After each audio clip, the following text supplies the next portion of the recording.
Shadows in the Sonoran. The copper sun hung mercilessly over the Sonoran desert, baking the earth into a cracked mosaic of dust and stone. Jack Daniels, 47, and weathered like the landscape around him, knelt in the parched soil examining tire tracks with the practiced eye of a man who'd spent his life reading the stories written in sand and dirt.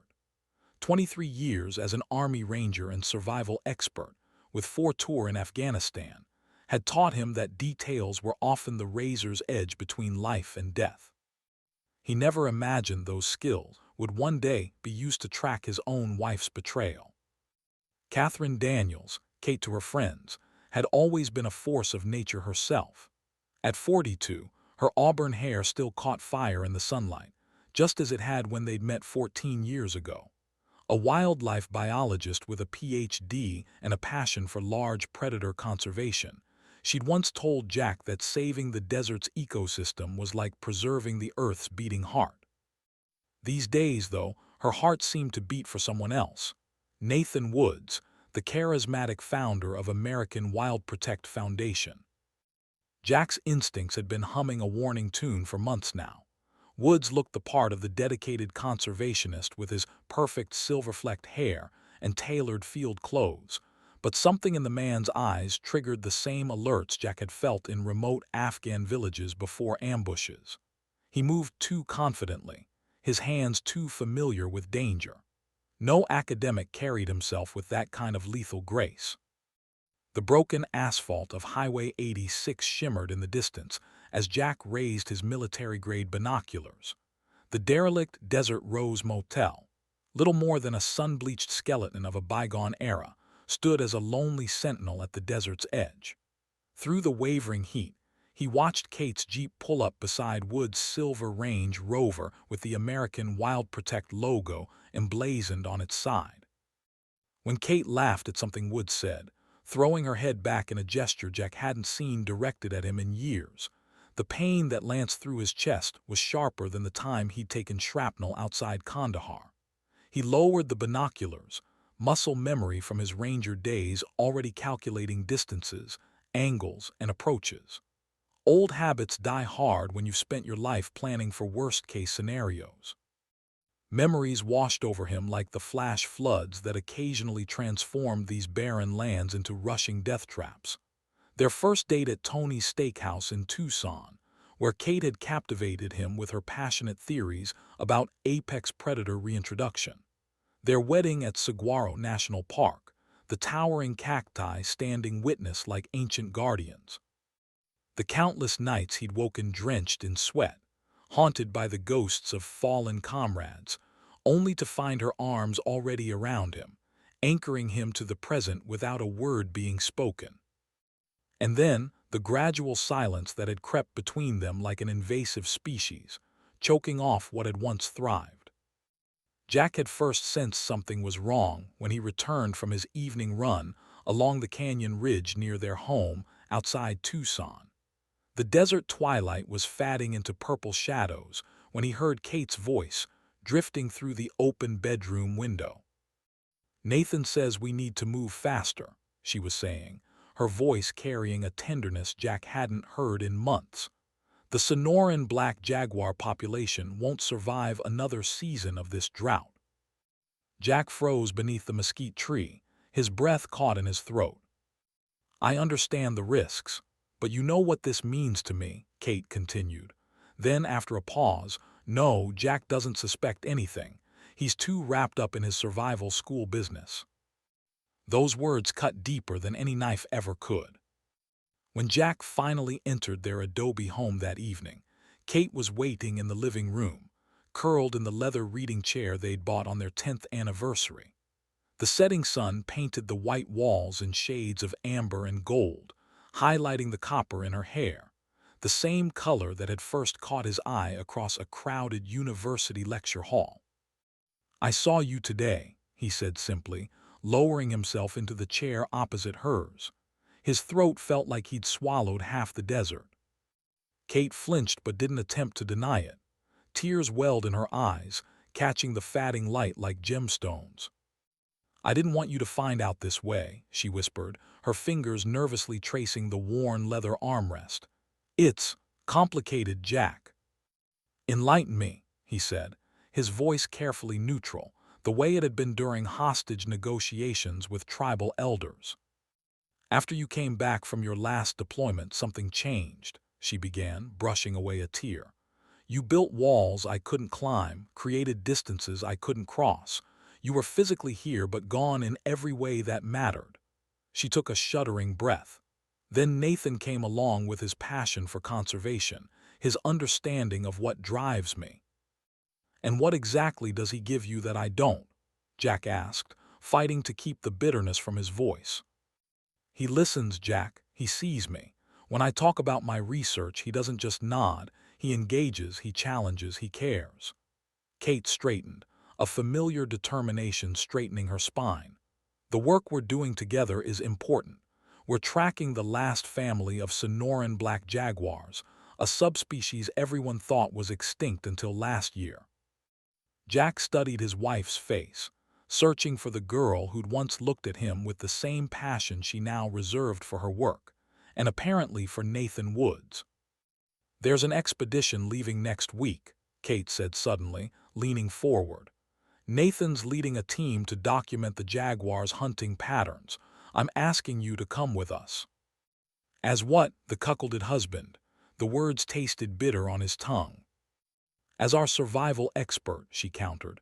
The territory is treacherous, Death Valley's western reaches beyond the park boundaries.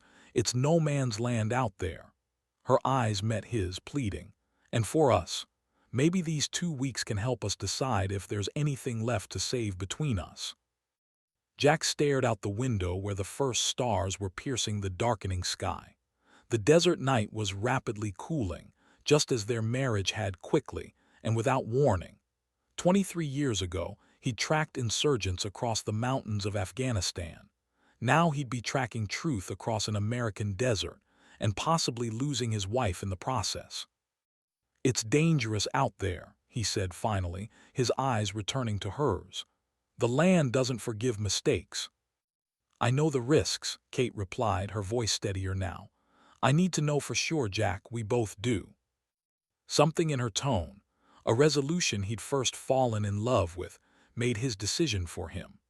Jack nodded once, accepting the mission parameters like he had so many times before, knowing full well that not all reconnaissance operations ended with the intel you hoped to find.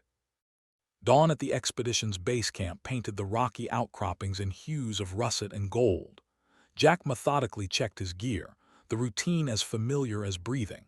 His tactical backpack contained survival essentials that had sustained him through worse conditions than Death Valley's 120-degree inferno. Old habits from Ranger days died hard. Check, double check, then check again, because equipment failure in hostile territory wasn't just inconvenient, it was fatal. The expedition team bustled around the campsite, setting up scientific equipment with varying degrees of competence. Jack kept his distance, observing with the patience of a predator. He noted how Woods arrived in a brand-new Ford Expedition, the American Wild Protect logo freshly painted on its doors. The man's field clothes looked more appropriate for a Patagonia catalog shoot than actual field work, yet Jack didn't miss how effortlessly Woods hefted heavy equipment cases, the kind of functional strength that came from more than just weekend hikes. Jack Daniels, Woods extended his hand with practiced charm. Your reputation precedes you. Having a survival expert of your caliber on this expedition is quite the coup. The handshake was too firm, too assertive, a dominance display thinly veiled as courtesy. Up close, Jack noticed the subtle signs that had triggered his internal alarms. Calloused trigger finger, the almost imperceptible scan of surroundings that marked men accustomed to threat assessment, the tactical stance disguised as casual posture. Let me introduce the team, Woods continued smoothly. Dr. Rachel Chen, our lead biologist, Tom Sullivan and Mark Rivera, our documentary crew, Dr. Sam Davis, geological consultant, Louis and Carlos are our local guides, and Mr. Thompson represents our financial backers. Kate stood awkwardly to the side, pretending to be absorbed in adjusting her GPS unit.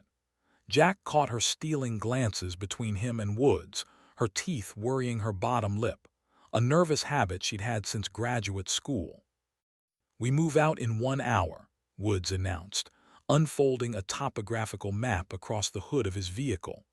"Our route takes us along these ancient canyons where the last confirmed jaguar sightings occurred." Dr. Chen leaned over the map with a frown. "Nathan, this route passes through Devil's Playground.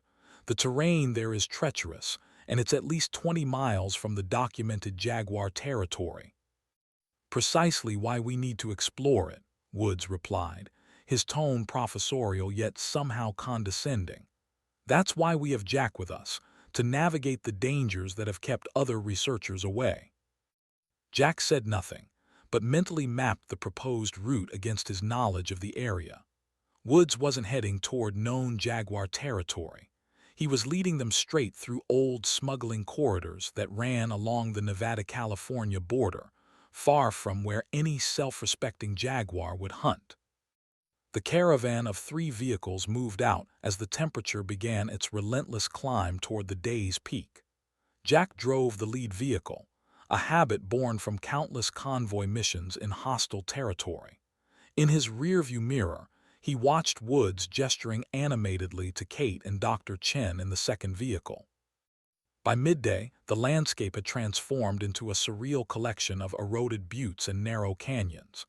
The local guide, Lewis, grew increasingly uneasy beside Jack.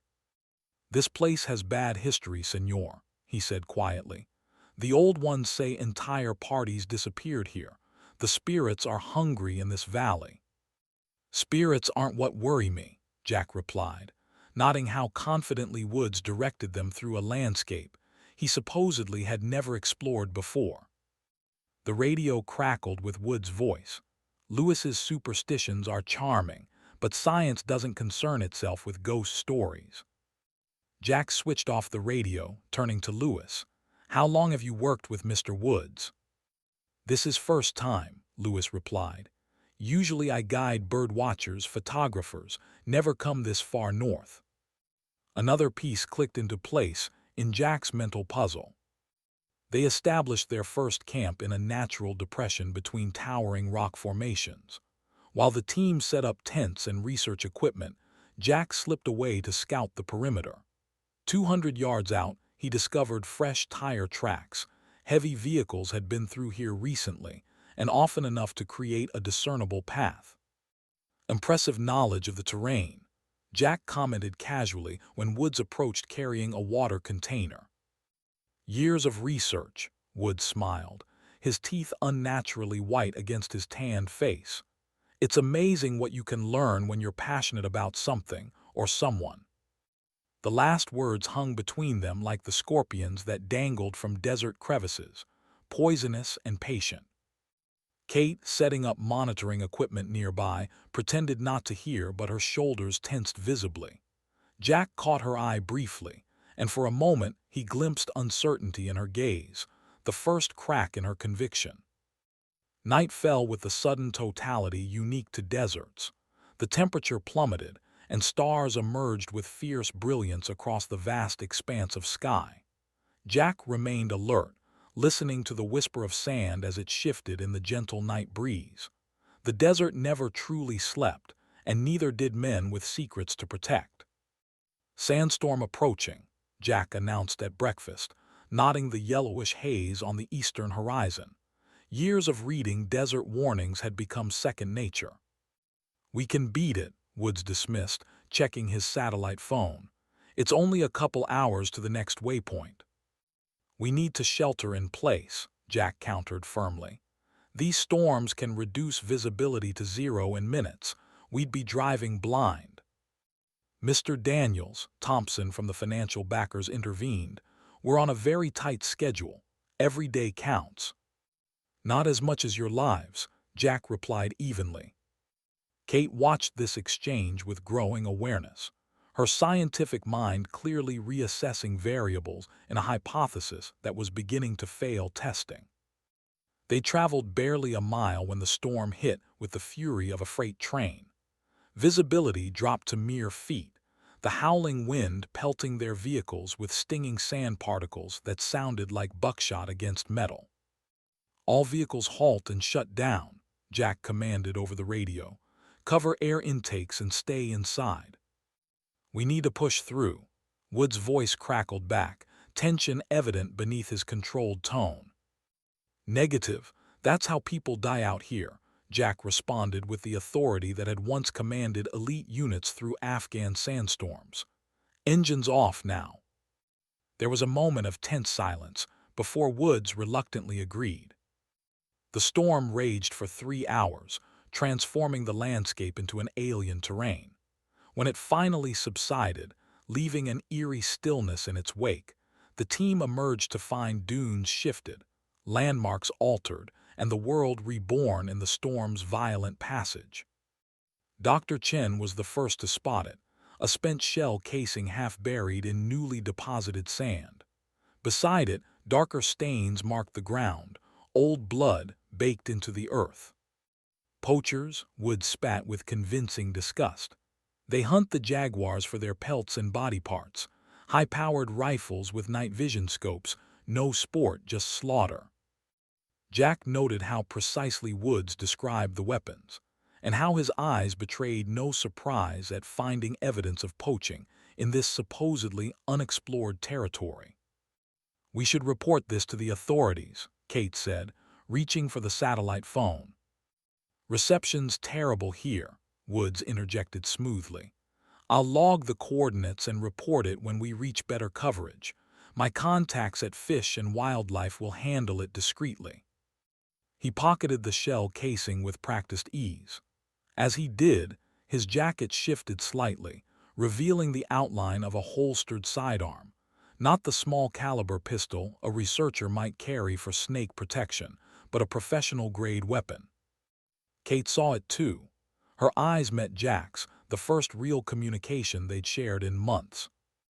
The sun climbed higher, turning the air into a shimmering furnace. Carlos, the younger guide, suddenly staggered and collapsed mid-stride, his breathing labored. "Heat exhaustion," Jack diagnosed, immediately moving to the man's side. "We need shade and hydration now." "We can't stop," Thompson protested, checking his expensive watch. "The schedule." "Your schedule just met reality," Jack cut him off. "A man's life trumps whatever timeline you're working against." They strung tarps between vehicles to create shade. While Dr. Chen administered first aid, trouble erupted from the documentary team.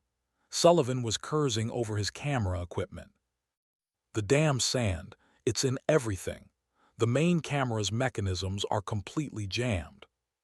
"What about the backup?" Woods asked sharply. "Same problem.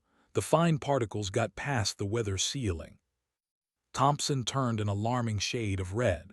"Without footage, the whole expedition is worthless. The investors won't accept." He caught himself, but not before Jack registered the slip. Not sponsors now, but investors. People expecting financial returns, not conservation outcomes. "I recommend we abort and return to base," Jack stated firmly. "We have a medical emergency, failed equipment, and conditions are deteriorating." The expedition members exchanged glances, relief evident in most faces. No one had been enjoying this increasingly bizarre trek through one of America's most hostile environments. Woods surveyed the group with calculating eyes, then produced a smile that didn't reach them. "Perhaps you're right for the main group," he conceded, "but I have another proposal." He turned to face Jack directly. "Ahead lies a particular route, very dangerous, completely unexplored by research teams. According to local legends, it harbors the last breeding den of the black jaguars." He paused for effect. "I suggest a small team, you, me, and Kate. What do you say, Daniels? Or is it too risky for a retired ranger?"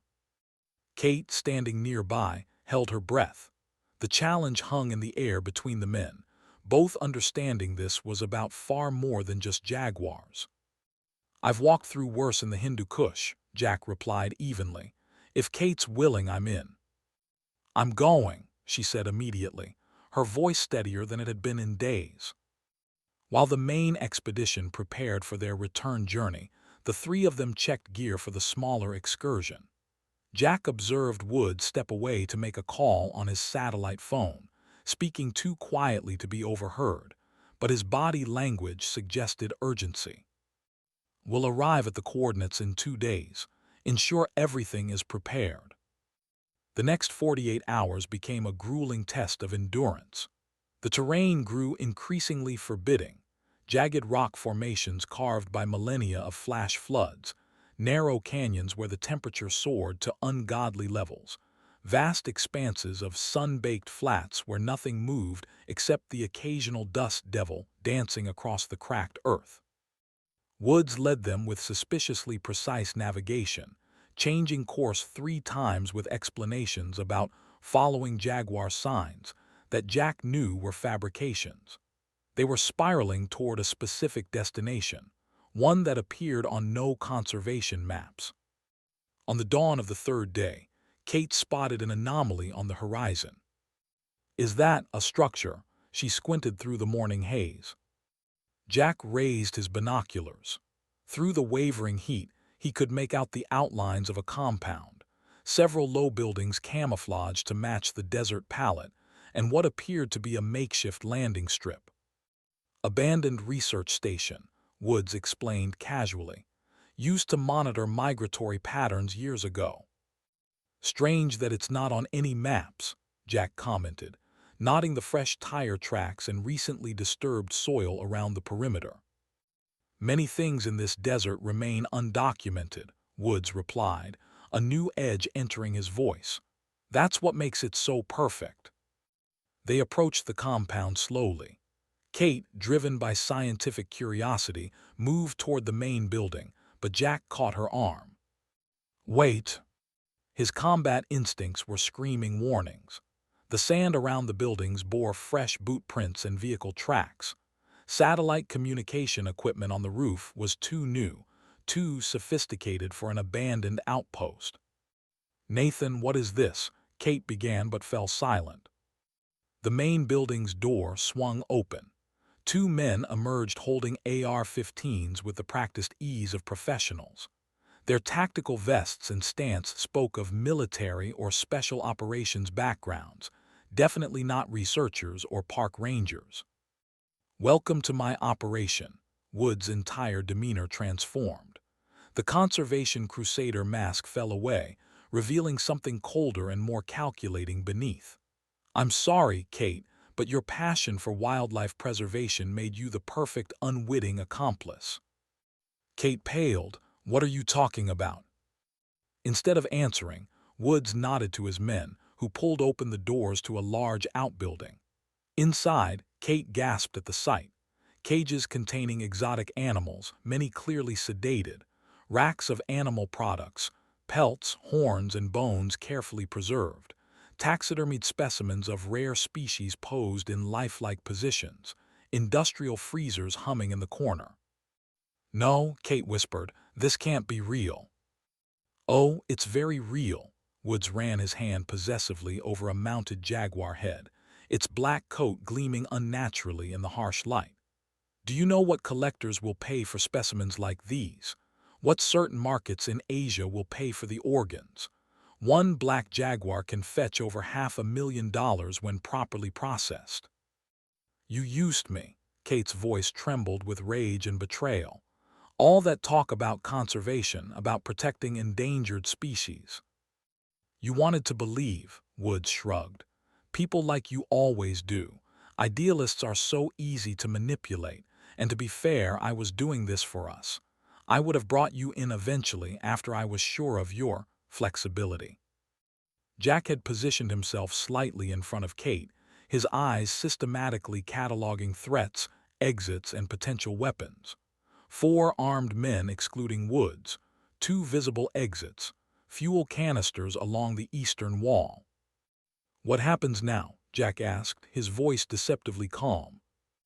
"Now," Woods drew a pistol from his concealed holster. "Now I eliminate a complication. I'd like to say it's nothing personal, but that would be a lie. This is definitely personal." At that moment, a distant rumble grew rapidly louder. All heads turned toward the entrance. Another sandstorm was approaching, this one larger than before, its leading edge already beginning to engulf the compound in swirling orange dust. Jack reacted with the speed that had kept him alive through 4 combat tours.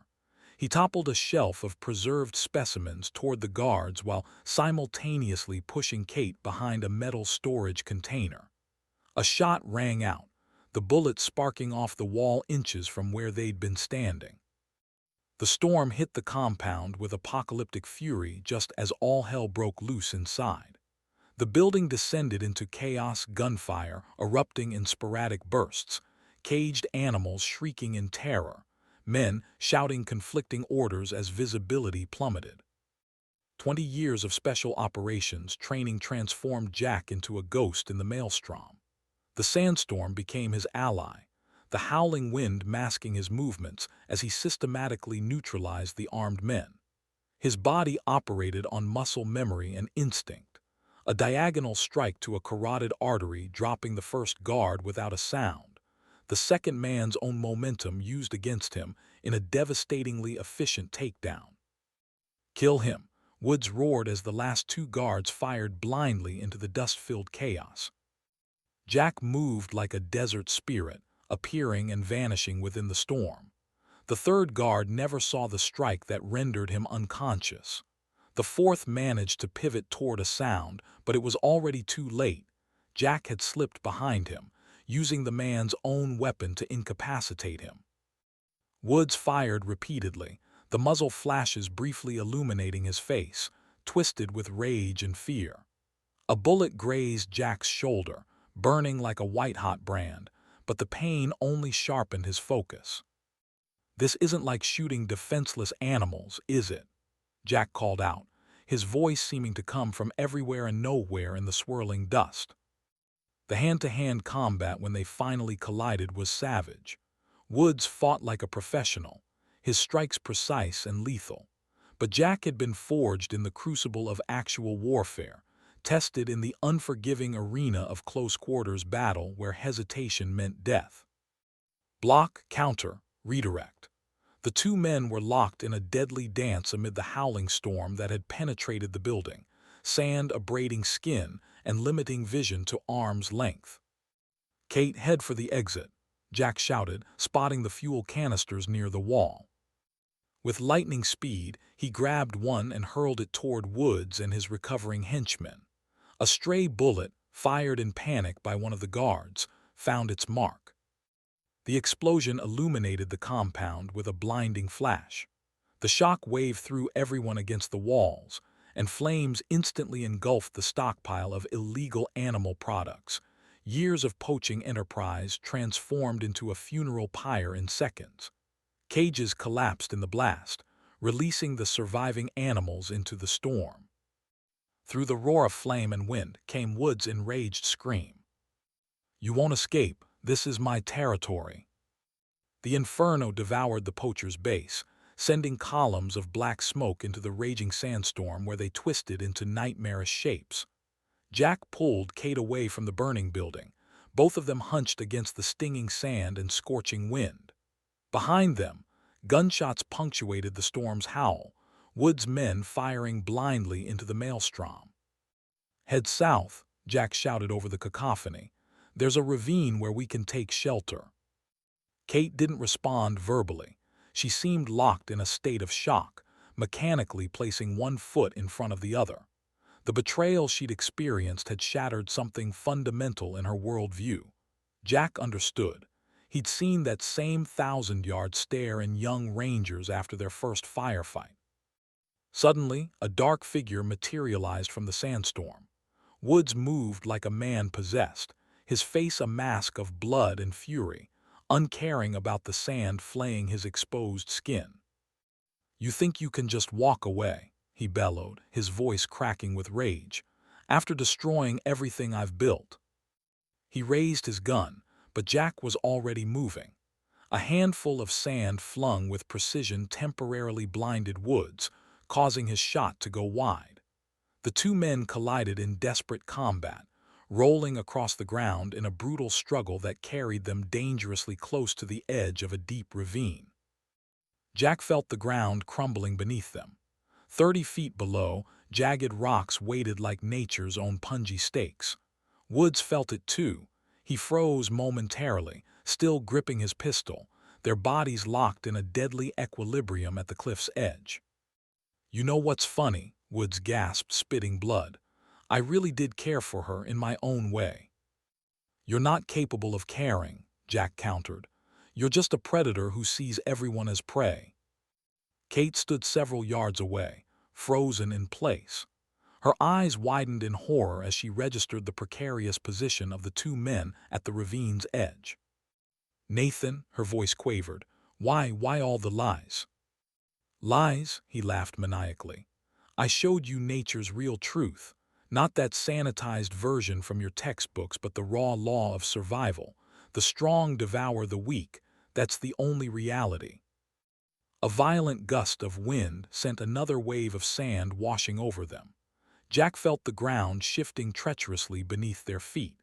He and Woods balanced on the literal edge, locked together in their life-or-death struggle. Suddenly, Jack released his grip and stepped back. "Let's settle this honestly, Woods. I'm giving you a choice." He pulled a canteen from his pack, their last water supply, placed it on a rock between himself and Woods. "There's enough water here for one person to reach the nearest outpost. Choose, take Kate or take the water. Show us who you really are." Kate held her breath. Woods looked from the canteen to her and back again. For a moment, something almost human flickered in his eyes, but it vanished as quickly as it had appeared. His movement was lightning fast. He snatched the canteen and leaped backward, aiming his pistol at Jack. "Here's my choice," he shouted over the storm's wail. "I choose survival, and you too. You'll become part of this desert." But at that moment, the ravine's edge, undermined by their struggle, finally gave way. Woods tried desperately to maintain his balance, but the sand betrayed him, sliding away beneath his feet. The last thing they saw was his face contorted in terror as he plummeted into the abyss, still clutching the canteen in a death grip. Jack lunged forward, grabbing Kate's arm and pulling her away from the collapsing edge. They fell backward onto solid ground, gasping and trembling from the adrenaline surge. The storm gradually subsided. The sun, breaking through the thinning veil of sand, painted the sky the color of molten gold. Somewhere in the distance came a deep, powerful roar, perhaps one of the very black jaguars whose existence Woods had exploited as cover for his dark enterprise. "We need to move," Jack said quietly, rising to his feet and helping Kate stand. "We need to reach civilization before nightfall." She nodded silently, still unable to speak.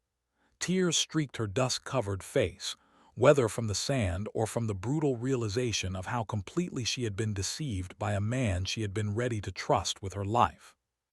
They trudged away from the ravine, holding hands not out of tenderness but from the necessity of supporting each other across the treacherous terrain. Far below, among the sharp rocks at the ravine's bottom, lay a canteen gripped in the hand of a man who had chosen survival but found death instead. 6 months later, the white walls of Sunland Valley Rehabilitation Center had become Kate's sanctuary from the nightmares that had pursued her since returning from the desert. Each night she would wake drenched in cold sweat, haunted by visions of black jaguar eyes burning in the darkness, Nathan's rage-contorted face as he fell into the abyss, and endless waves of scorching sand waiting to swallow her whole. "You're making progress, Mrs. Daniels," Dr. Marshall said during their therapy session.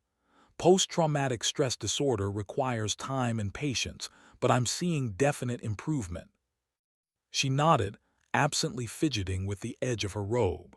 The nightmares had indeed become less frequent, but the guilt, for her naivete, for betraying her husband, for the animals whose lives had been sacrificed to greed, still gnawed at her from within. The television in the center's common room was perpetually tuned to news channels. It was there that Kate first saw Jack's interview. He looked strangely formal in a suit and tie, but spoke with the same clarity and confidence he had shown in the desert. An international poaching network was using environmental organizations as cover for their criminal operations. Under the guise of wildlife protection, they identified the habitats of rare animals and ruthlessly exploited them. Jack had become something of a media celebrity. His exposé had shocked the public and triggered widespread investigations into charitable foundations. The investigation revealed that Nathan Wood's network had been merely one branch of a massive criminal enterprise dealing in endangered species, trafficking across 3 continents. Wood's body was never recovered. The desert keeps its secrets well, as it did the truth about the black jaguars. But that hardly mattered anymore. The nightmare had ended, leaving behind only scars on the soul and the bitter aftertaste of betrayal. In her room, where a nurse had brought her evening medication, Kate watched the setting sun. Its reddish rays reminded her of the inferno in the desert that had consumed not only the criminal trophies, but also her former life. All she could do now was hope that something new might rise from those ashes.